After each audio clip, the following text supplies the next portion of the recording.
नमस्कार सभी को। कल हमने आरपीएससी 2022 के वरिष्ठ अध्यापक भर्ती के पेपर के 60 सवाल हल किए थे। आज उससे आगे का भाग देखेंगे। 61 नंबर सवाल है, चिकने घड़े पर पानी नहीं ठहरता, लोकोक्ति का भावार्थ है। तो ये तो लोक में बहुत ही प्रसिद्ध उक्ति है, जिसका अर्थ होता है निर्लज व्यक्ति पर किसी बात का असर नहीं होता। तो ये 4 नंबर ऑप्शन है, सही हो जाएगा। निर्लज व्यक्ति पर किसी बात का असर नहीं होता। अगले प्रश्न की तरफ बढ़ते हैं।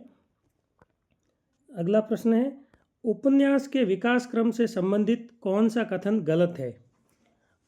पहला विकल्प है, भारतेंदु युग में सामाजिक, ऐतिहासिक, तिलिस्मी, अय्यारी आदि उपन्यासों का सूत्रपात हुआ।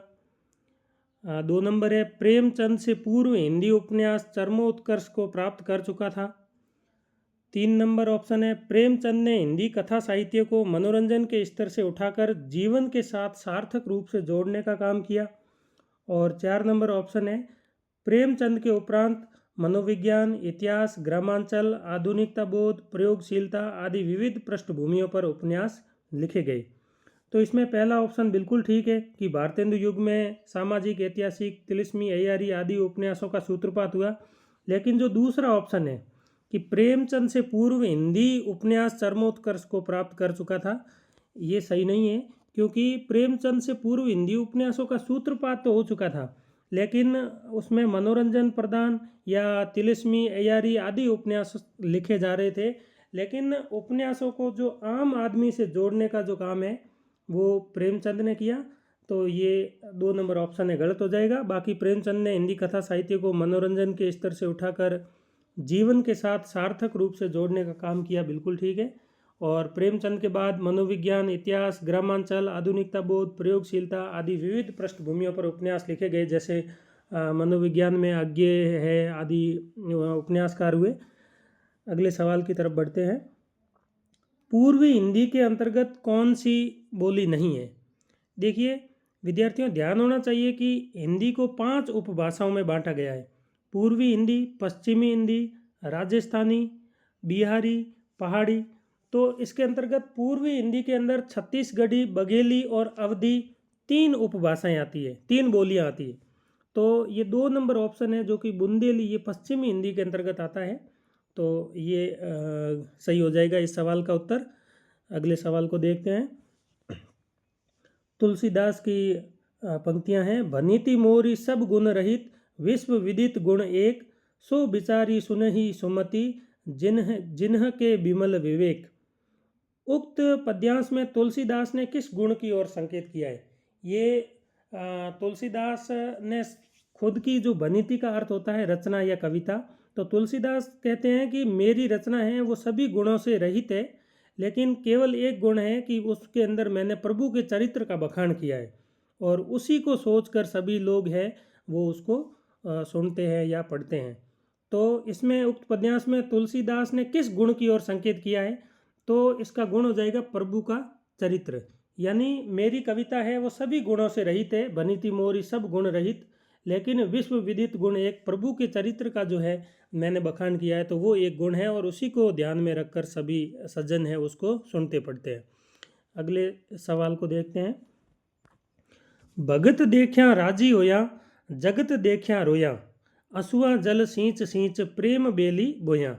उक्त पद्यांश से संबंधित पद के अनुसार मीरा के रुदन के पीछे कौन सा कारण नहीं है? यानी मीरा को जगत को देख के रोना आ रहा है। क्यों रोना आ रहा है? क्योंकि एक तो उसके बंधु बांधवों का विरोध है, और संसार की दुर्दशा है, परिवार वालों के अत्याचार है। ये तीनों ऑप्शन तो अपने आप में सही है, लेकिन आश्रयहीनता यहाँ सटीक नहीं बैठ रहा है, क्योंकि मीरा के सामने आश्रयहीनता का कोई संकट नहीं है। तो ये इस प्रश्न का सही उत्तर हो जाएगा। अगले सवाल को देखते हैं। निम्नलिखित में गलत कथन है। यानी पहला ऑप्शन है, मानव स्वभाव की 3 प्रवृत्तियां कोमल, परुष और मध्यम रीति विभाजन का आधार बनी। दूसरा सवाल है, आचार्य वामन ने रीति के 3 प्रकार माने हैं। तीसरा है, समास एवं वर्ण गुंप रीतियों के विभाजन के बाह्य आधार माने गए। और चौथा सवाल है, माधुर्य गुण व्यंजक वर्ण ललित पद और अल्प समास युक्त रीति गौड़ी है। यानी आचार्य वामन ने जो 3 रीतियाँ मानी है, वैदर्भी, गौड़ी और पांचाली। तो वैदर्भी रीति के अंतर्गत कोमल वर्णों का प्रयोग होता है और श्रृंगार रस में इसका प्रयोग होता है। गौड़ी में कठोर वर्णों का प्रयोग होता है और ओज गुण आदि में इसका प्रयोग होता है। और पांचाली है उसमें मध्यम वर्णों का प्रयोग होता है। तो इसके अंतर्गत देखा जाए तो जो चौथा ऑप्शन है कि माधुर्य गुण व्यंजक वर्ण ललित पद और अल्प समास युक्त रीति गौड़ी है, ये बिल्कुल गलत कथन है, क्योंकि ये वैदर्भी रीति के अंतर्गत आते हैं, ललित पद और अल्प समास युक्त रीति। तो ये 4 नंबर ऑप्शन सही हो जाएगा। आपको ध्यान में रखना है कि आचार्य वामन ने रीतियों के 3 प्रकार माने हैं और तीनों ही रीतियों की विशेषताएं आपको ध्यान में रखनी है। अगले प्रश्न की तरफ बढ़ते हैं। अत्यंत शब्द में उपसर्ग है, तो ये अपने आप में सरल सवाल है। अति उपसर्ग का प्रयोग किया गया है। नेक्स्ट, निम्नलिखित रचनाओं का उनकी विधाओं के साथ सुमेलित सही वर्ग है। तो एक तरफ रचनाएं दी गई है और दूसरी तरफ उनकी विधाएं हैं। तो पहला ऑप्शन है कि पहली रचना है बाण भट्ट की आत्मकथा। बाण भट्ट की आत्मकथा के पीछे भले ही आत्मकथा लिखा हो, लेकिन ये हजारी प्रसाद द्विवेदी का बहुत प्रसिद्ध उपन्यास है, तो ये क सुमेलित हो जाएगा उपन्यास से। आत्मजयी, आत्मजयी एक प्रबंध रचना है, प्रबंध रचना खंड काव्य है कुंवर नारायण का। तो ये आत्मजयी को हम सम्मिलित करेंगे काव्य संग्रह से। स्मृति की रेखाएं, स्मृति की रेखाएं संस्मरण है महादेवी वर्मा का। और आषाढ़ का एक दिन आप जानते हैं मोहन राकेश का नाटक है। तो इस प्रकार से ये सवाल हो जाएगा 68 नंबर, और इसका उत्तर हो जाएगा 2 नंबर ऑप्शन है वो सही है इसका। अगले सवाल की तरफ बढ़ते हैं। मानक हिंदी का आधार कौन सी बोली है? कन्नौजी, खड़ी बोली, अवधी और ब्रज भाषा। तो मानक हिंदी जो है, आज हम जिसे हिंदी भाषा कहते हैं, वो मानक हिंदी है खड़ी बोली। ये 2 नंबर ऑप्शन इस प्रश्न का सही उत्तर होगा। अगले सवाल को देखते हैं।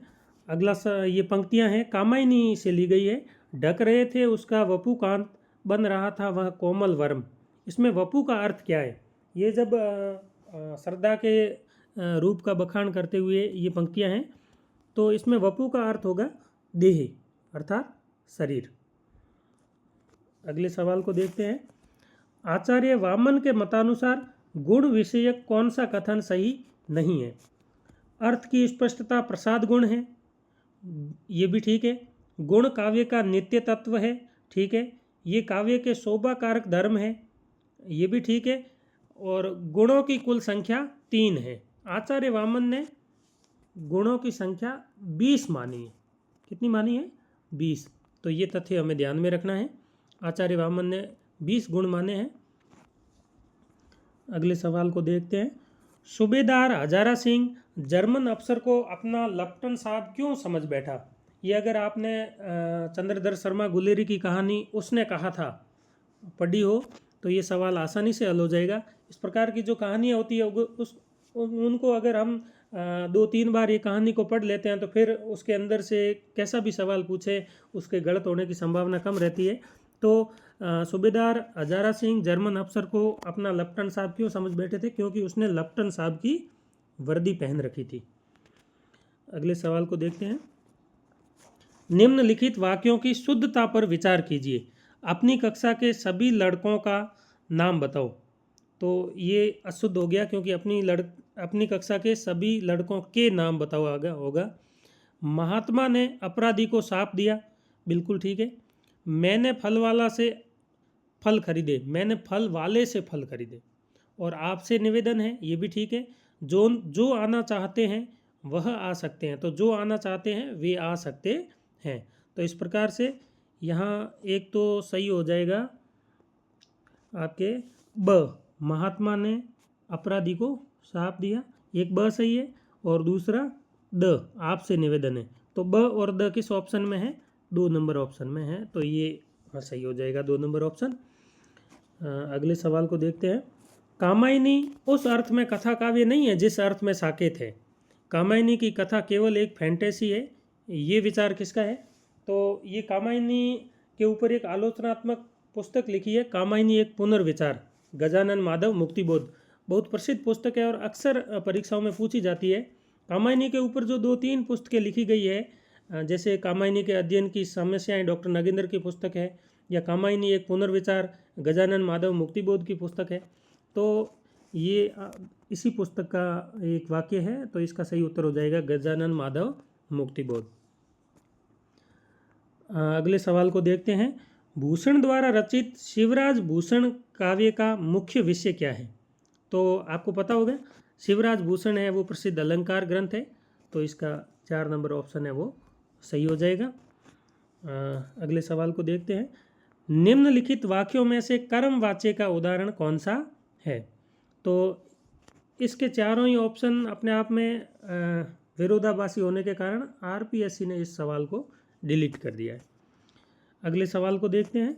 77 नंबर, उजाले के मुसाहिब कहानी का मूल कथ्य है। तो पाठ्यक्रम में सम्मिलित है उजाले के मुसाहिब, आपने पढ़ी होगी। तो उस कहानी का मूल कथ्य क्या है? कि सामंतों की चाटुकारिता पर व्यंग्य किया गया है, राजा द्वारा प्रजा के शोषण पर व्यंग्य है, या राजा की अयोग्यता का चित्रण है, सामंती जीवन में भ्रष्टाचार का चित्रण है। तो इनमें सबसे सटीक जो ऑप्शन बैठता है वो है 1 नंबर, यानी राजा जैसा कहता है प्रजा बिना कोई विचार किए वैसे ही उसका पालन करने लग जाती है। जैसे राजा बोला रात है, मंत्री बोला रात है, और ये सुबह सुबह की बात है। जैसे राजा ने सुबह कहा कि रात है, तो प्रजा भी उसी की हाँ में हाँ मिला रही है कि हाँ भाई रात है।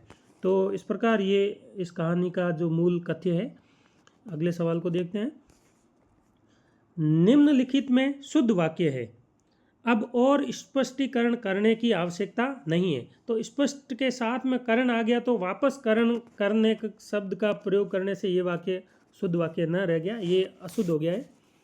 और इस कक्ष के भीतर प्रवेश करना निषेध है। तो भीतर करना और प्रवेश, ये दोनों शब्द आ जाने से ये वाक्य भी अशुद्ध हो गया है। और 3 नंबर ऑप्शन है, अब वह गांव से लौट चुका होगा। बिल्कुल ठीक है, अब वह गांव से लौट चुका होगा। और चौथा है, घोड़ा चलता चलता अड़ गया, घोड़ा चलते चलते अड़ गया। तो ये 3 नंबर ऑप्शन इसका सही उत्तर हो जाएगा। अगले सवाल को देखते हैं। कौन सा विवरण सही नहीं है? उक्ति व्यक्ति प्रकरण एक व्याकरण ग्रंथ है। बिल्कुल ठीक है, उक्ति व्यक्ति प्रकरण व्याकरण ग्रंथ है। वसंत विलास में वीर रस की तीव्र धारा प्रवाहित है। आपने आदिकालीन जैन साहित्य के अंतर्गत इस रचना को पढ़ा होगा, तो आपको पता होगा कि वसंत विलास में वीर रस न होकर श्रृंगार रस और प्रकृति चित्रण, इन पर ये वसंत विलास में लिखा गया है। तो वसंत विलास में वीर रस की तीव्र धारा प्रवाहित है, ये कथन गलत है। बाकी राहुल वेल में नायिका का नक्शिक वर्णन है, बिल्कुल ठीक है। और वर्ण रत्नाकर मैथिली में रचित गद्य रचना है, ये ज्योतिषीवर ठाकुर की रचना है, वर्ण रत्नाकर। तो ये ठीक है, 2 नंबर ऑप्शन इसका सही उत्तर हो जाएगा। अगले सवाल को देखते हैं।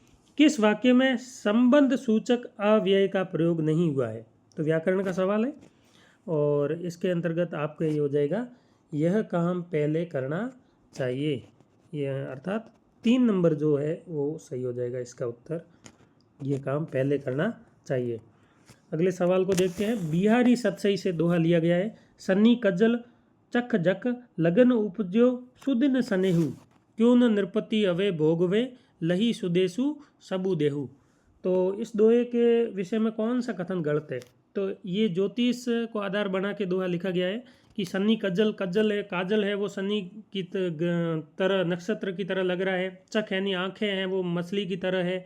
और इनमें ये सुदिन, ऐसे सुदिन ये स्नेह का जन्म हुआ है, तो ये स्नेह राजा बन के और इस देह को क्यों नहीं भोगेगा, अर्थात भोगेगा। ये सखी है वो नायिका को कह रही है। तो यहाँ इस के इन कथन पर अगर विचार करें तो इसमें 2 नंबर है सखी का नायिका के प्रति कथन, ये सही है। 3 नंबर श्लेष और रूपक अलंकार का सौंदर्य है, बिल्कुल ठीक है। कवि का ज्योतिष ज्ञान नजर आ रहा है, बिल्कुल ठीक है। लेकिन नायक का राजा के रूप में चित्रण नहीं है। ये स्नेह या काम का नायक के रूप राजा के रूप में चित्रण है, लेकिन नायक का राजा के रूप में चित्रण नहीं है। तो ये प्रश्न 1 नंबर ऑप्शन इसका सही जवाब हो जाएगा। अगले सवाल को देखते हैं। निम्नलिखित में से पुल्लिंग शब्द है। 4 शब्द दिए हैं, निगम, अग्नि, मृत्यु और संविदा। तो अग्नि, मृत्यु, संविदा ये तीनों ही स्त्रीलिंग शब्द है, लेकिन निगम अगर आप वाक्य में भी प्रयोग करोगे तो आपको पता चल जाएगा निगम है वो कैसा शब्द है, पुल्लिंग शब्द है। तो इस प्रश्न का ये सही उत्तर हो जाएगा। अगले प्रश्न को देखते हैं। इनमें से कौन सा शब्द विदेशी है? पपीता, सांप, जंघा, तद्भव। तो पपीता है वो पुर्तगाली शब्द है, पपाया से बना है पपीता, तो ये शब्द पुर्तगाली भाषा से हिंदी में आया है। तो 1 नंबर ऑप्शन इसका सही उत्तर हो जाएगा। अगले सवाल को देखते हैं। श्रद्धा भक्ति निबंध से संबंधित असंगत विचार हैं। श्रद्धा भक्ति जो कि आचार्य रामचंद्र शुक्ल का निबंध है, आपने पढ़ा होगा। उसके बारे में ये 4 कथन पूछे हैं, एक कथन इनमें से गलत है, हमें वही पहचानना है। प्रेम में घनत्व अधिक है और श्रद्धा में विस्तार, बिल्कुल ठीक है। प्रेम का कारण बहुत कुछ अनिर्दिष्ट और अज्ञात होता है, पर श्रद्धा का कारण निर्दिष्ट और ज्ञात होता है, ठीक है। यदि प्रेम स्वप्न है तो श्रद्धा जागरण है, बिल्कुल ठीक है। लेकिन प्रेम का व्यापार स्थल विस्तृत है, श्रद्धा का एकांत, ये अपने आप में उल्टा हो गया है। प्रेम का व्यापार स्थल एकांत है जबकि श्रद्धा का विस्तृत है। तो ये 4 नंबर ऑप्शन है, ये यहाँ पे असंगत हो जाएगा। अगले सवाल को देखते हैं। तुम धन्य हो, तुम्हें धिक्कार है। लोभ और प्रीति निबंध में उक्त उद्गार का लक्ष्य है। लोभ और प्रीति निबंध भी आचार्य रामचंद्र शुक्ल का निबंध है, तो इसमें लोभी को धिक्कार है। 3 नंबर ऑप्शन सही हो जाएगा। तो इस प्रकार की जो छोटी छोटी रचनाएं जो परीक्षा में शामिल होती है, जैसे कहानियां हैं, निबंध है, नाटक है, तो इनका हमें मूल टेक्स्ट जरूर पढ़ना चाहिए। और अगर हम 1-2 बार 3 बार मूल टेक्स्ट पढ़ लेते हैं तो फिर उसमें से प्रश्न गलत होने की संभावना है वो नगण्य हो जाती है। मनु जाही राचेहु मिली ही, सो बरु सहज सुंदर सांवरो, करुणा निदान सुजानशील सनेहु जानत रावरो। उक्त पद्यांश के अनुसार सीता जी को किसने आशीर्वाद दिया? तो बालकांड की पंक्तियां हैं तुलसीदास जी की रचनाएं से, और ये आशीर्वाद दिया है पार्वती जी ने। विद्यार्थियों, बालकांड अपने आप में एक बड़ी रचना है, लेकिन अगर आप उसको ढंग से पढ़ते हो तो उसमें निश्चित रूप से 2 से 3 सवाल पूछे जाते हैं, और बिना पढ़े वो सवाल होने संभव नहीं है।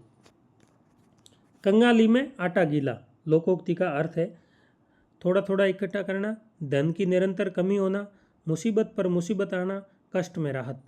तो इसका सही उत्तर हो जाएगा मुसीबत पर मुसीबत आना। यानी एक तो आटा कम था, उसको भिगो के और रोटी बनानी थी, लेकिन वो भी गीला हो गया, तो अब आटा ही नहीं है कि वो उसको रोटी लायक बनाया जाए। तो ये मुसीबत पर मुसीबत आना, 3 नंबर ऑप्शन सही हो जाएगा।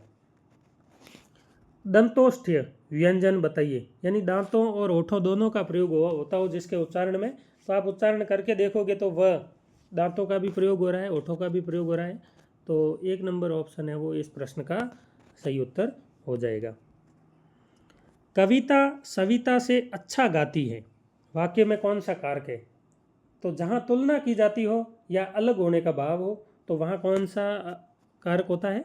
अप्पादान कारक। तो यहाँ कविता और सविता में तुलना हो रही है, तो अप्पादान कारक होगा। अगला सूर्यमल मिशन की ये पंक्तियां हैं। खोयों में घर में अवट, कायर जम्बुक काम, सिंहा केहा देसड़ा, जेत रहे सो धाम। यानी शेरों के कोई देश नहीं होते, जहाँ रहते हैं वहीं उनका घर हो जाता है। तो इसमें असंगत कथन है, गीदड़ों द्वारा सिंहों को ललकारना, बिल्कुल ठीक है। गीदड़ों द्वारा, ये असंगत कथन हो जाएगा कि गीदड़ शेरों को नहीं ललकार रहे हैं यहाँ पे। तो 1 नंबर ऑप्शन सही हो जाएगा। बाकी कायरों की भर्त्सना हो रही है इसमें। अन्योक्ति अलंकार है, ठीक है। उदाहरण के माध्यम से किसी अन्य के लिए कोई बात कही जाए तो वहाँ अन्योक्ति अलंकार होता ही है। सूक्ति शैली का प्रयोग है, बिल्कुल ठीक है। 1 नंबर ऑप्शन इसका सही उत्तर हो जाएगा। आधुनिक काल को 3 चरणों में विभक्त करके उन्हें प्रथम, द्वितीय तथा तृतीय उत्थान किसने कहा है? तो ये अगर आपने पुस्तक पढ़ी हो आचार्य रामचंद्र शुक्ल की हिंदी साहित्य का इतिहास, तो आपको पता होगा कि प्रथम, द्वितीय और तृतीय उत्थान आचार्य रामचंद्र शुक्ल ने कहा है। तो आप अगर हिंदी से तैयारी कर रहे हो, कहीं से भी कोचिंग कर रहे हो, फिर भी आपको आचार्य रामचंद्र शुक्ल की पुस्तक हिंदी साहित्य का इतिहास अवश्य पढ़नी चाहिए। प्रेरणार्थक क्रिया के संबंध में कौन सा कथन गलत है? तो इसमें सभी प्रेरणार्थक क्रियाएं अकर्मक होती हैं। 3 नंबर ऑप्शन है वो गलत हो जाएगा। प्रेरणार्थक क्रिया का अर्थ उस क्रिया को कहते हैं जहां कर्ता स्वयं काम न करके किसी और से काम करवाता है। जैसे मोहन राकेश से गड्ढा खुदवाता है, तो ये प्रेरणार्थक क्रिया हो जाएगी, लेकिन ये अकर्मक नहीं है। तो यहाँ इस ऑप्शन में दिया है कि सभी प्रेरणार्थक क्रियाएं अकर्मक होती है, तो ये अपने आप में गलत कथन हो जाएगा और इस प्रश्न का सही उत्तर हो जाएगा। तो अधिकतर बाकी तीनों ऑप्शन ठीक है। अधिकतर धातुओं से दो दो प्रकार की प्रेरणार्थक क्रियाएं बनती है, ठीक है। मूल धातु के जिस विकृत रूप से क्रिया के व्यापार में कर्ता पर किसी की प्रेरणा समझी जाती है उसे प्रेरणार्थक क्रिया कहते हैं, ठीक है। मूल धातु के अंत में आ जोड़ने से पहली प्रेरणार्थक क्रिया और वाह जोड़ने से दूसरी क्रिया बनती है, ठीक है। निम्नलिखित रचनाओं और रचनाकारों का सही युग्म नहीं है। परमाल रासो जगनीक की रचना, बीसल देव रासो नरपति नालह, हमीर रासो सारंगधर, लेकिन खुमान रासो है वो जयदेव की रचना नहीं है, दलपति विजय की रचना है खुमान रासो। तो ये 3 नंबर ऑप्शन है इस प्रश्न का सही उत्तर हो जाएगा। ये आदिकालीन जो रासो ग्रंथ है 6 से 7 ग्रंथ है और इनके रचना और रचनाकार हमें अवश्य याद कर लेने चाहिए, क्योंकि इनसे एक सवाल परीक्षा में पूछा ही जाता है। अगले प्रश्न को देखते हैं। तत्सम तद्भव का कौन सा विकल्प सुमेलित नहीं है? स्वामी, साईं, ठीक है बिल्कुल। पक्ष तत्सम शब्द है, उसका तद्भव है पंख, ठीक है। राजा तत्सम शब्द का तद्भव है राय, बिल्कुल ठीक है। वत्स का बस्ती, ये ठीक नहीं है। वत्स का अर्थ होता है बेटा, तो ये असंगत हो गया। इस प्रश्न का सही उत्तर है सूर के भ्रमर गीत की विशेषता निम्नलिखित में से कौन सी नहीं है? प्रकृति के आलंबन रूप की प्रधानता। देखिए, प्रकृति का चित्रण काव्य में 2 प्रकार से होता है, एक तो आलंबन रूप से और एक उद्दीपन रूप से। तो आलंबन रूप से वहाँ चित्रण होता है प्रकृति का जहाँ स्वतंत्र रूप से प्रकृति की सुंदरता का चित्रण किया जाता है। तो ये जैसे छायावाद के अंदर प्रकृति का चित्रण किया सुमित्रा नंदन पंत आदि कवियों ने, तो वो प्रकृति का आलंबन रूप होता है। उद्दीपन रूप अर्थात प्रकृति का सहारा लेके और चरित्रों के हृदय में जो भाव है वो और ज़्यादा उद्दीप्त होते हैं, तो उसे प्रकृति के उद्दीपन रूप की प्रधानता माना जाता है। जैसे किसी विरहिणी को अपने प्रियतम की याद आ रही है, लेकिन उसी समय अगर बरसात हो जाती है या ठंडी ठंडी हवा चलती है तो वो जो विरह है वो और अधिक बढ़ जाता है, तो वहाँ प्रकृति का उद्दीपन रूप का चित्रण होता है। तो यहाँ 1 नंबर ऑप्शन ठीक नहीं है, क्योंकि सूरदास जी ने प्रकृति के कोई स्वतंत्र रूप की चित्रण नहीं किया है। बाकी देखिए, उक्ति वैचित्र्य एवं वाग विदग्धता की प्रधानता, ये बिल्कुल ठीक है। गोपियों की विरह वेदना, ठीक है। और उद्धव का उपहास, ये भी ठीक है। तो 1 नंबर सही हो जाएगा, क्योंकि प्रकृति के आलंबन रूप की प्रधानता आधुनिक काल के अंदर विशेषतः छायावाद के अंदर दिखाई देती है। अगले सवाल को देखते हैं। उपमा अलंकार के विषय में असंगत कथन है। काव्य में चारों अंग स्पष्टतः विद्यमान होने पर ही उपमा अलंकार होता है, अन्यथा नहीं। तो ये पहला ही कथन गलत हो जाएगा, क्योंकि उपमा अलंकार के भेद होते हैं, पूर्णोपमा, लुप्तोपमा। तो लुप्तोपमा वहाँ होती है जहाँ कोई चारों अंग में से 1 या 2 अंग विद्यमान नहीं हो तो भी उपमा अलंकार होता है। तो ये पहला ऑप्शन ठीक नहीं है। चारों अंगों स्पष्टतः विद्यमान होना कोई आवश्यक नहीं है। और दूसरा ऑप्शन को देखते हैं। उपमेय को प्रस्तुत विषय भी कहते हैं, बिल्कुल ठीक है। उपमेय, उपमान, वाचक और साधारण धर्म इसके अंग हैं, बिल्कुल ठीक है। उपमान का अन्य नाम अप्रस्तुत है, ये भी बिल्कुल ठीक है। जैसे एक उदाहरण से देखें तो जैसे राम का मुख चंद्र सा सुंदर है। राम का मुख चंद्र सा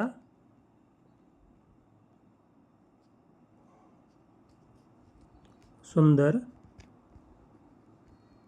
है। अब यहाँ देखिए राम का मुख राम के मुख की तुलना की जा रही है चंद्र से, तो राम का मुख है वो उपमेय है, वो हमारे सामने है, प्रस्तुत है, लेकिन चंद्र वो उपमान है जिससे तुलना की जा रही है, वो हमारे सामने नहीं है। और सा है वो वाचक शब्द है, और सुंदर है वो साधारण धर्म है, अर्थात उपमेय और उपमान दोनों में है। तो इस प्रकार से इसका सही उत्तर हो जाएगा 1 नंबर। अगले सवाल को देखते हैं। कौन सा विकल्प सुमेलित नहीं है? प्रत्येक चरण में 32 वर्ण होते हैं, गलत है। प्रत्येक चरण में 31 वर्ण होते हैं, और 8, 8, 8 और 7 पर यति विराम होता है। तो ये पहला ही ऑप्शन असंगत हो गया।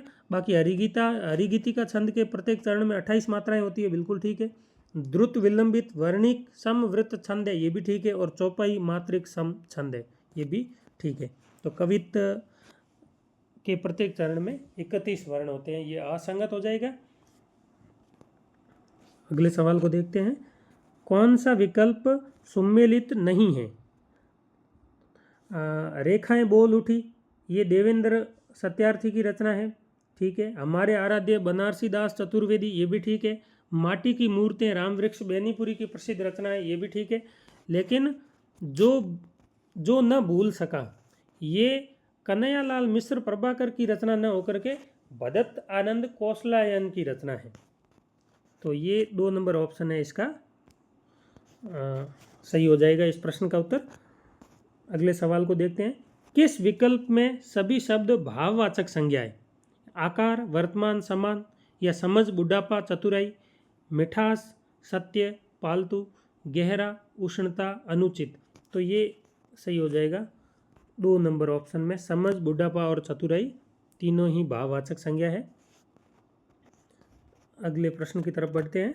विधानवाचक वाक्य का उदाहरण है ठंडी हवा चल रही है, शिकारी ने कबूतर को नहीं देखा, नहीं आ जाने से, ये निषेधात्मक वाक्य हो गया। क्या वे त्याग पत्र देंगे, ये प्रश्नवाचक वाक्य हो गया। वहाँ मत जाओ, ये भी निषेधवाचक वाक्य हो गया। लेकिन 1 नंबर ठंडी हवा चल रही है, ये विधानवाचक वाक्य हो जाएगा। अगले सवाल को देखते हैं।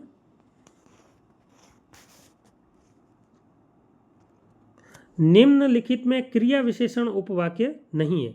तो छात्र नहीं आएंगे, अध्यापक जानता था, तो ये क्रिया विशेषण वाक्य नहीं है 1 नंबर। बाकी तीनों ही क्रिया विशेषण उपवाक्य है। ये वाक्य को आपने अगर ध्यान से पढ़ा है तो ये प्रश्न आपसे आसानी से हल हो जाएगा। अगला एक कथन पूछा गया है, लहरों के राजहंस, जो मोहन राकेश का नाटक है, पाठ्यक्रम में था। अभिप्राय यही है कि देवी यशोधरा का आकर्षण यदि राजकुमार सिद्धार्थ को बांधकर अपने पास रख सकता, तो क्या वे आज राजकुमार सिद्धार्थ ही न होते। लहरों के राजहंस का ये संवाद है।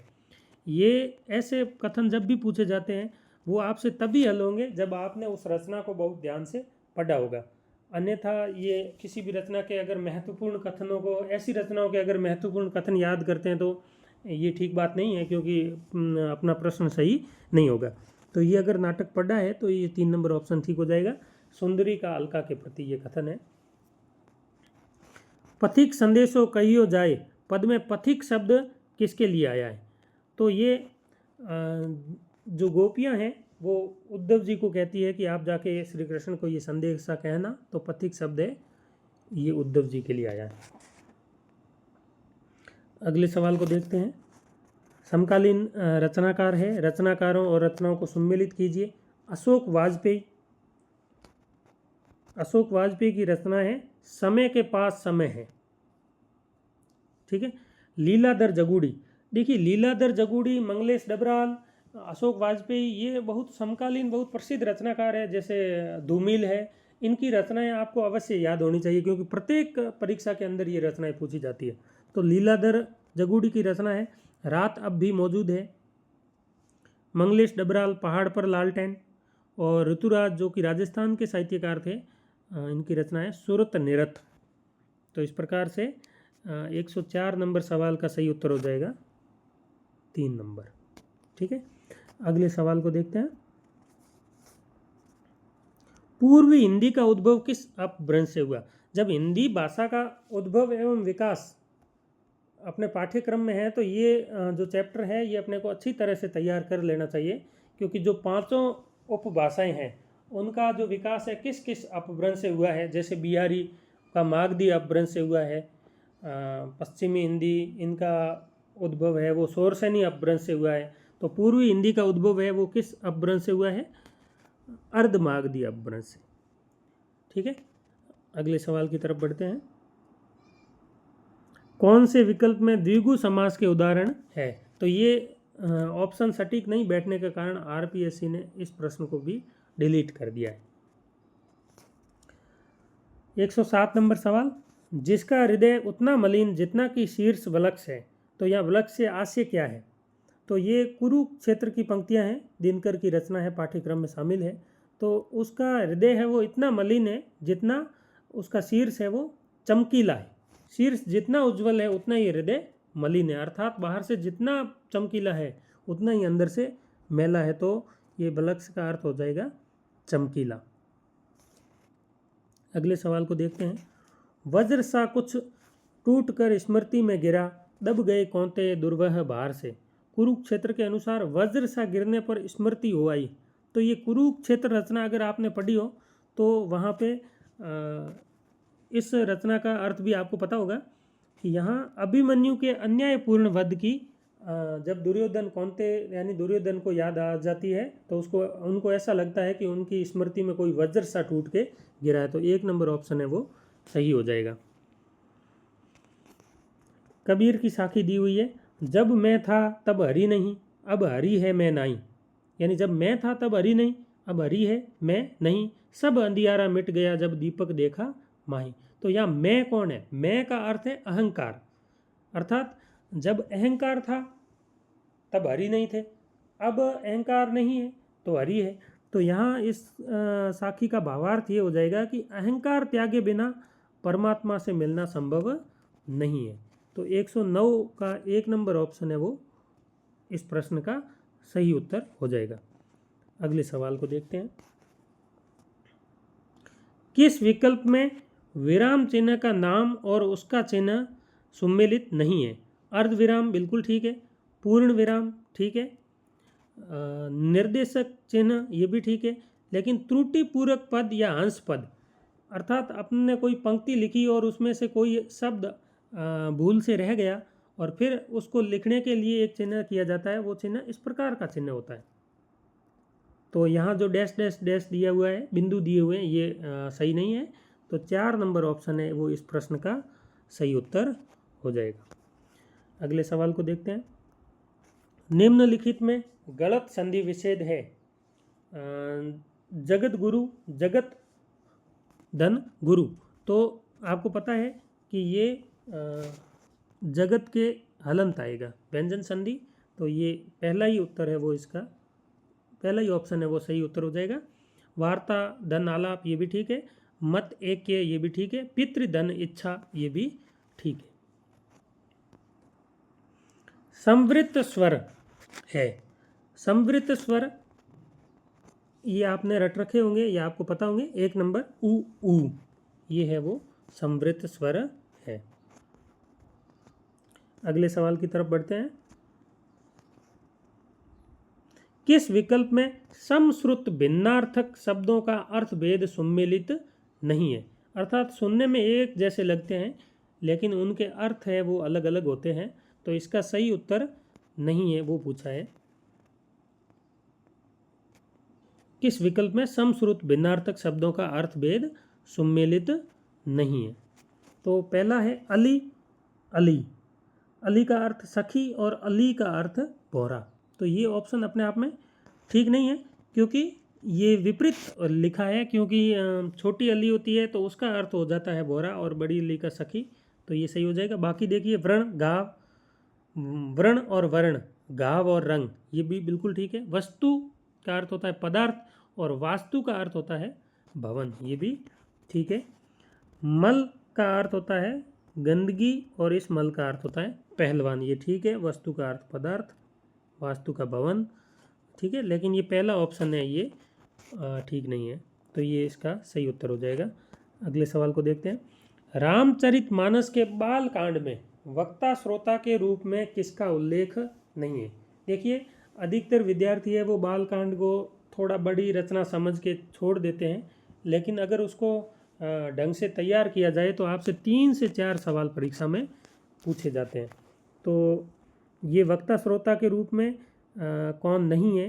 तो काक भुसुंडी याज्ञवल्क्य, ये तो वक्ता श्रोता के रूप में है। शिव काक भुसुंडी भी है, याज्ञवल्क्य और भारद्वाज भी है, लेकिन याज्ञवल्क्य विश्वामित्र ये अपने आप में सही ऑप्शन नहीं है, तो ठीक ये इस प्रश्न का सही उत्तर हो जाएगा। अगले सवाल को देखते हैं। निम्नलिखित पात्रों को रचनाओं से सुमेलित कीजिए। एक तरफ पात्र दिए हुए हैं और दूसरी तरफ कहानियाँ दी हुई है। तो लहना सिंह, ये अगर हमने कहानियाँ 1-2 बार भी पढ़ी है तो आसानी से सवाल हल हो जाएगा। लहना सिंह उसने कहा था। दीवान, दीवान उजाले के मुसाहिब, फगना पटाक्षेप नहीं होगा, और हल्कू पूस की रात, ये हो जाएगा इसका सही उत्तर हो जाएगा। 115 नंबर सवाल का 2 नंबर ऑप्शन है वो सही उत्तर हो जाएगा। अगले सवाल की तरफ बढ़ते हैं। राहुल सांकृत्यायन के अनुसार पहले सिद्ध कवि जिन्होंने चर्या गीतों और दोहा कोश की रचना की, तो राहुल सांकृत्यायन ने पहला कवि माना है सरहप्पा को, जिन्होंने चर्या गीतों और दोहा कोश की रचना की। अगला सवाल, निम्नलिखित में कौन सा शब्द तत्सम नहीं है? निम्नलिखित में कौन सा शब्द तत्सम नहीं है? तो भक्त तत्सम शब्द है, सपत्नी भी तत्सम शब्द है, सूची भी तत्सम शब्द है, लेकिन चौकी है वो तत्सम शब्द नहीं है। तो ये 3 नंबर ऑप्शन इसका सही उत्तर हो जाएगा। अगले सवाल को देखते हैं। नाथ पंथ के संदर्भ में उपयुक्त नहीं है। नाथ पंथ के संदर्भ में कौन सा कथन है वो उपयुक्त नहीं है? हठयोग अंतः शुद्धि का साधन है, बिल्कुल ठीक है।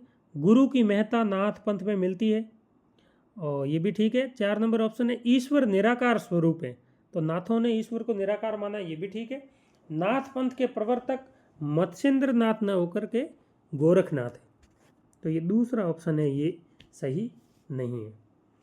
अगले सवाल की तरफ बढ़ते हैं।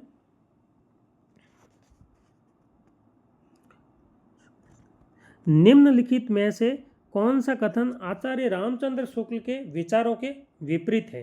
तो आलम रीतिबद्ध रचनाएं भी करते थे।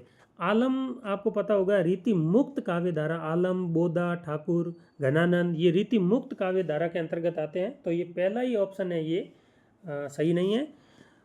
बाकी दूसरा ऑप्शन है लोगन कवित की वो खेल करी जानो है, ये कहकर ठाकुर कवियों को चेतावनी दे रहे हैं कि कवि कर्म कठिन काम है। अर्थात कवि कर्म करना कोई खेल करना नहीं है, कविता करना बहुत कठिन है, लेकिन लोगों ने कविता को खेल समझ रखा है। तो ये ठाकुर की पंक्तियाँ हैं। वीर वारिस और इश्कनामा बोधा की रचनाएं हैं, बिल्कुल ठीक है। घनानंद की अधिकांश कविता भक्ति भाव की कोटि में नहीं आएगी, श्रृंगार की ही कही जाएगी। ये घनानंद के बारे में आचार्य रामचंद्र शुक्ल का कथन है। मैं फिर कहूँगा कि आप किसी भी कोचिंग संस्थान से तैयारी करें, नोट्स से, गाइड से, कहीं से भी तैयारी करें, लेकिन आप अगर हिंदी के विद्यार्थी हैं तो आपके पास में आचार्य रामचंद्र शुक्ल का हिंदी साहित्य का इतिहास अवश्य होना चाहिए। राम की शक्ति पूजा। राम की शक्ति पूजा सूर्यकांत त्रिपाठी निराला के किस काव्य संग्रह में संकलित है? तो राम की शक्ति पूजा है वो अनामिका काव्य संग्रह में संकलित है, बहुत प्रसिद्ध रचना है। तो ये 1 नंबर ऑप्शन 120 नंबर सवाल का सही जवाब हो जाएगा। 121, आलिरी मारे नैना बान पड़ी, मीरा गिरधर हाथ बिकाणी, लोग कया बिगड़ी। बाण का अर्थ राजस्थानी भाषा में होता है आदत। इस पद के अनुसार मीरा के नेत्रों को कौन सी आदत पड़ गई है? यानी आलिरी मारे नैना बाण पड़ी, यानी अर्थात मेरे नेत्रों को एक आदत पड़ गई है, तो वो आदत है कृष्ण आगमन का पंथ निहारने की, कृष्ण आने का पंथ निहारने की। तो 2 नंबर ऑप्शन है ये इस प्रश्न का सही उत्तर हो जाएगा। अगले सवाल को देखते हैं। निम्नलिखित में प्रबंधात्मक रचना नहीं है। 4 रचनाएं दी हुई है और अपने को पहचानना है कि कौन सी रचना है वो प्रबंध रचना नहीं है। तो शिवराज भूषण है, ये अपने आप में प्रबंध रचना नहीं है। बाकी हिम्मत बहादुर विरुदावली ये भी प्रबंध रचना है। छत्र प्रकाश लाल कवि की रचना है। सुजान चरित सूदन की रचना है। तो ये तीनों ही प्रबंध रचनाएं हैं, लेकिन शिवराज भूषण है वो प्रबंध रचना नहीं है। अगले सवाल को देखते हैं। निम्नलिखित में अशुद्ध शब्द है। व्याकरण, व्यावसायिक, अतिथि या सहानुभूति। तो अतिथि नहीं होता, अतिथि होता है। अर्थात ये जो थी है वो उसमें छोटी मात्रा आती है। तो 3 नंबर ऑप्शन है ये सही हो जाएगा। सु उपसर्ग का उदाहरण है। सु सुनसान, सु सुनसान में से सु अलग करेंगे तो पीछे नसान शब्द बच जाएगा। सुंदर से सु अलग करेंगे तो भी सार्थक शब्द नहीं बचेंगे। सुर से सु अलग करेंगे तो भी सार्थक शब्द नहीं बचेगा। सुलभ, लब का अर्थ होता है प्राप्त होना। सुलभ यानी आसानी से प्राप्त हो जाए उसे सुलभ कहते हैं। तो ये इस प्रश्न का सही उत्तर हो जाएगा 4 नंबर ऑप्शन। द्विवेदी युगीन काव्य धारा के विषय में कौन सा कथन सही नहीं है।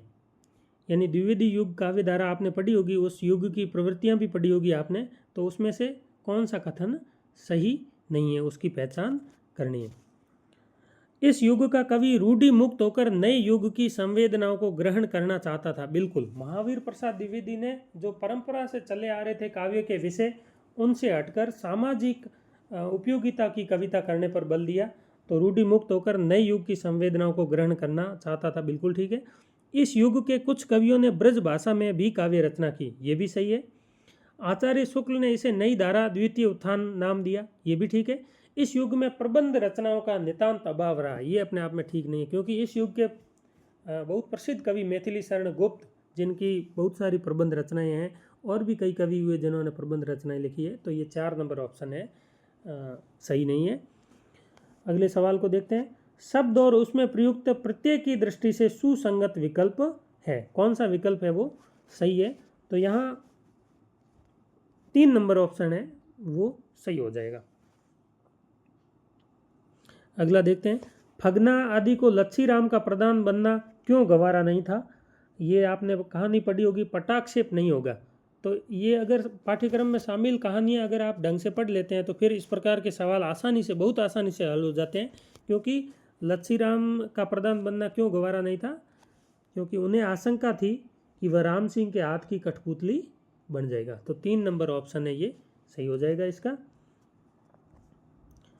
फल की विशेष आसक्ति से कर्म के लाघव की वासना उत्पन्न होती है, इसका क्या अर्थ है। तो इस पंक्ति का अर्थ क्या है। अधिकाधिक फल की इच्छा कार्य में तीव्रता लाती है, या फल के प्रति अधिक लगाव कर्म के प्रति उदासीनता पैदा करता है, या अच्छे कर्मों से वांछित फल की प्राप्ति होती है, निष्काम भाव से कर्म सौंदर्य बढ़ता है। तो फल की विशेष आसक्ति यानी अगर आप फल प्राप्ति पर ही आपका पूरा ध्यान है तो कर्म के लाघव, लाघव यानी कम, उदासीन होने की वासना उत्पन्न होती है। तो इस पंक्ति का अर्थ हो जाएगा 2 नंबर ऑप्शन। फल के प्रति अधिक लगाव कर्म के प्रति उदासीनता पैदा करता है। यानी केवल फल की इच्छा करने से काम नहीं चलता, हमें अपना ध्यान है वो कर्म पर केंद्रित करना होता है। तो फल के प्रति अधिक लगाव से कर्म के प्रति उदासीनता पैदा होती है। अगले सवाल को देखते हैं। किस विकल्प में विलोम शब्द युग्म नहीं है। तो ये चारों ऑप्शन को आप ध्यान से देखोगे। 129 नंबर सवाल है। परुष कोमल, परुष का अर्थ कठोर, उसका विलोम कोमल। उद्दत विनीत, यानी ये भी ठीक है। बर्बर सभ्य, ये भी ठीक है। लेकिन सदा से और महा से ये अपने आप में विलोम शब्द नहीं है। तो 2 नंबर ऑप्शन सही हो जाएगा। अगले प्रश्न को देखते हैं। नाट्य साहित्य के विषय में कौन सा कथन सही नहीं है। भारतेंदु हरिश्चंद्र ने पारसी थिएटर की आदर्शहीनता के विरुद्ध आदर्शवादी नाट्य कला के उत्थान का प्रयत्न किया, बिल्कुल ठीक है। अगर आपने नाट्य साहित्य, नाट्य विधा का विकास क्रम पढ़ा है तो आपको पता होगा। नाटक साहित्य की वह विधा है जिसकी सफलता का परीक्षण रंगमंच पर होता है। रंगमंच अर्थात जहाँ नाटक खेला जाता है, नाटक का प्रदर्शन होता है। प्रसाद के अधिकतर नाटक पौराणिक पृष्ठभूमि पर आधारित है। ये प्रश्न, ये कथन ठीक नहीं है, क्योंकि पौराणिक पृष्ठभूमि उसे कहते हैं जो इतिहास में नहीं होती, लेकिन प्रसाद के अधिकतर नाटक है वो ऐतिहासिक पृष्ठभूमि पर आधारित है, न कि पौराणिक पृष्ठभूमि पर। तो पौराणिक और ऐतिहासिक शब्द, इनको हम कई बार क्या है कि एक ही समझ लेते हैं, लेकिन ये एक नहीं है। ऐतिहासिक अर्थात जिसका इतिहास में उल्लेख है, और पौराणिक यानी जो मिथक के रूप में हमारे सामने है, लेकिन इतिहास के अंदर उसका कोई उल्लेख नहीं है। और 4 नंबर ऑप्शन है, लक्ष्मी नारायण मिश्र समस्या नाटककार के रूप में प्रतिष्ठित है। बिल्कुल ठीक है। अगले सवाल को देखते हैं। किसी शिक्षक के कक्षा में अध्यापनार्थ प्रवेश के बाद का पाठ क्या कहलाता है? यानी कोई शिक्षक कक्षा में प्रवेश करता है, उसके बाद का पाठ क्या माना जाता है? तो वो पाठ का प्रस्तुतिकरण का भाग माना जाता है। 2 नंबर ऑप्शन ठीक हो जाएगा। अगला सवाल, नाद सौंदर्य, भाव सौंदर्य एवं विचार सौंदर्य का अभ्यास कराया जाता है। ये शिक्षण अभिरुचि के प्रश्न हैं। तो नाद सौंदर्य और भाव सौंदर्य, तो ये किस शिक्षण में होंगे? ये आप कॉमन सेंस से भी बता सकते हैं कि पद्य शिक्षण के भाग है। नाद सौंदर्य और भाव सौंदर्य किस शिक्षण के भाग है? पद्य शिक्षण के भाग है। अगले सवाल को देखते हैं। भाषा शिक्षण का सिद्धांत नहीं है।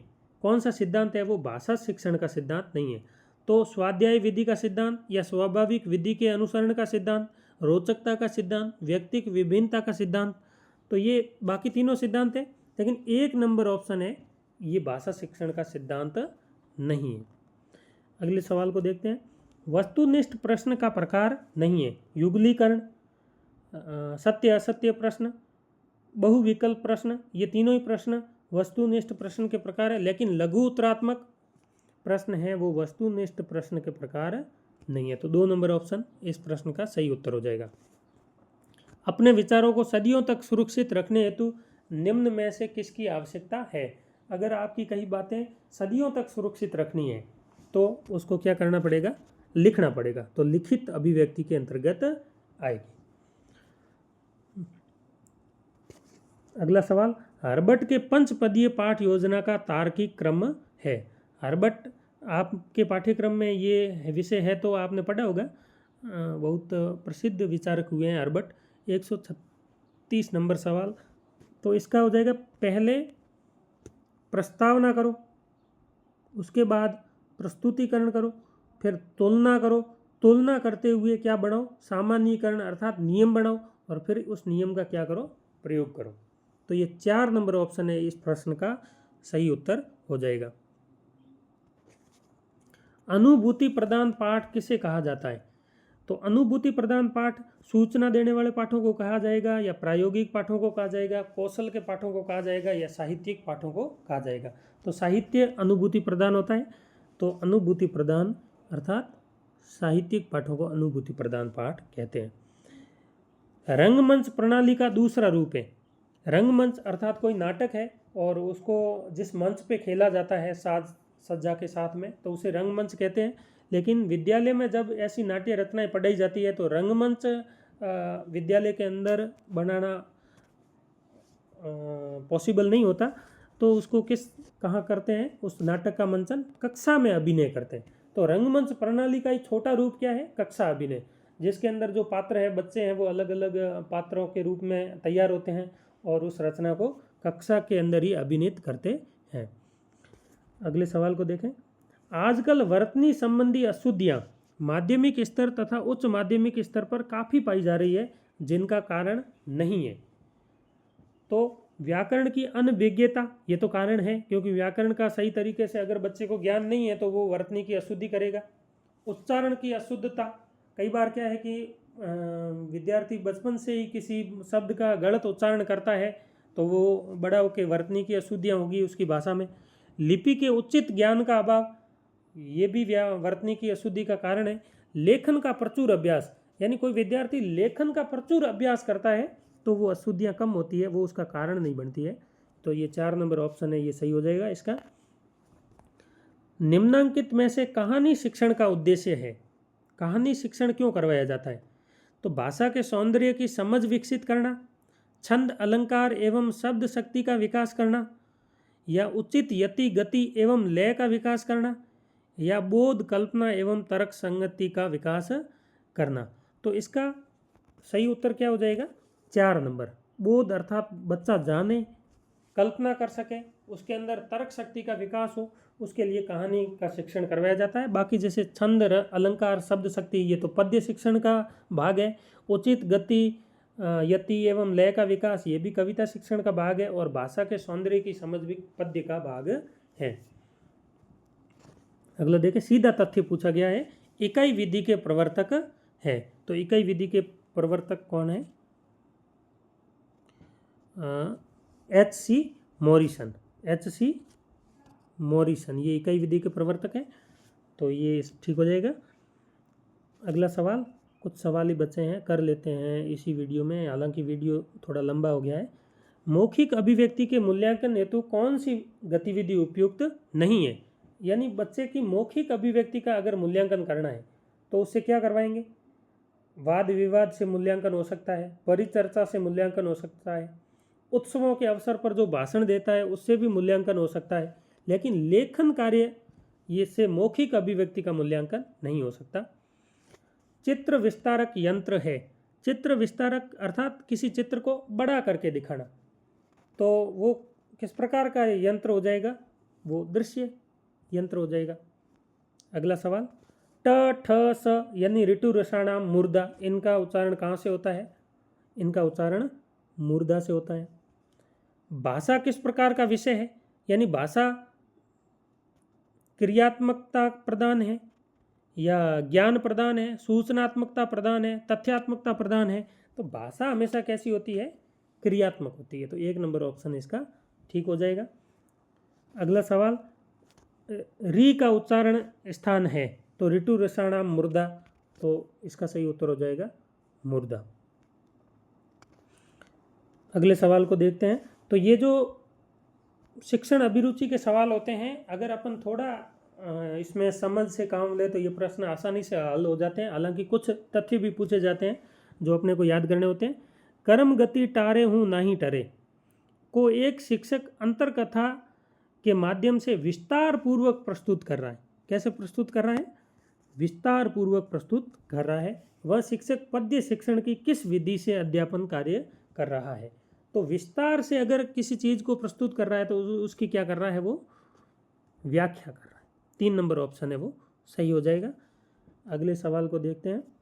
हमारे विद्यालय में ऐसे छात्र पाए जाते हैं जो दोष रहित है, परंतु उन्हें अपनी क्षमता बढ़ाने के लिए सहायता की आवश्यकता है। तो इस प्रकार के कथन अगर मुख्य कथन अगर आपने पढ़ रखे हैं तो ठीक है, नहीं तो इनसे किनारा करना ही बेहतर होता है। तो ये ब्लायर का कथन है। 1 नंबर ऑप्शन इसका सही हो जाएगा। आगमन प्रणाली का रूप है। आगमन एक विधि है जिसके अंदर पहले उदाहरण पेश किए जाते हैं और उदाहरण से निष्कर्ष तक बढ़ते हुए सूत्र का निर्माण किया जाता है। तो आगमन और निगमन में पहले सूत्र का प्रयोग होता है, फिर उससे प्रश्न हल किया जाता है। तो आगमन विधि है वो कैसी प्रणाली है? प्रयोग प्रणाली है, यानी पहले प्रयोग किए जाएंगे और फिर किसी सूत्र का निर्माण होगा। एक बालक जिसकी शिक्षा लब्धि 85 से कम है, उसके सीखने संबंधी कठिनाइयों का ज्ञान प्राप्त करने की क्रिया को क्या कहा जाता है? तो सीखने संबंधी कठिनाइयों का ज्ञान, यानी अर्थात बच्चा कमज़ोर क्यों है, क्यों नहीं सीख पा रहा है, तो ऐसा शिक्षण जब भी होता है तो उसे क्या कहा जाता है? निदानात्मक शिक्षण। यानी कठिनाइयों का पता लगाना है तो निदानात्मक शिक्षण किया जाएगा, फिर उन कठिनाइयों को दूर करने के लिए उपचारात्मक शिक्षण का प्रयोग होगा। तो ये निदानात्मक शिक्षण और उपचारात्मक शिक्षण, इन दोनों की परिभाषा आपको पता होनी ज़रूरी है। तो इस प्रकार से हमने इन प्रश्नों को विश्लेषणात्मक ढंग से देखा है। तो आप भी इन प्रश्नों पर गौर करके इसके आसपास और कौन से सवाल बन सकते हैं, इस प्रकार से अगर विचार करेंगे तो निश्चित रूप से आपकी परीक्षा के अंदर तैयारी है वो और बेहतर होगी और एक समझ विकसित होगी। तो आगे भी मैं चाहूँगा कि 1-2 वरिष्ठ अध्यापक के प्रश्न पत्र हैं उनको हम इसी प्रकार से विश्लेषण करते हुए हल करें। सभी को बेस्ट ऑफ लक। धन्यवाद।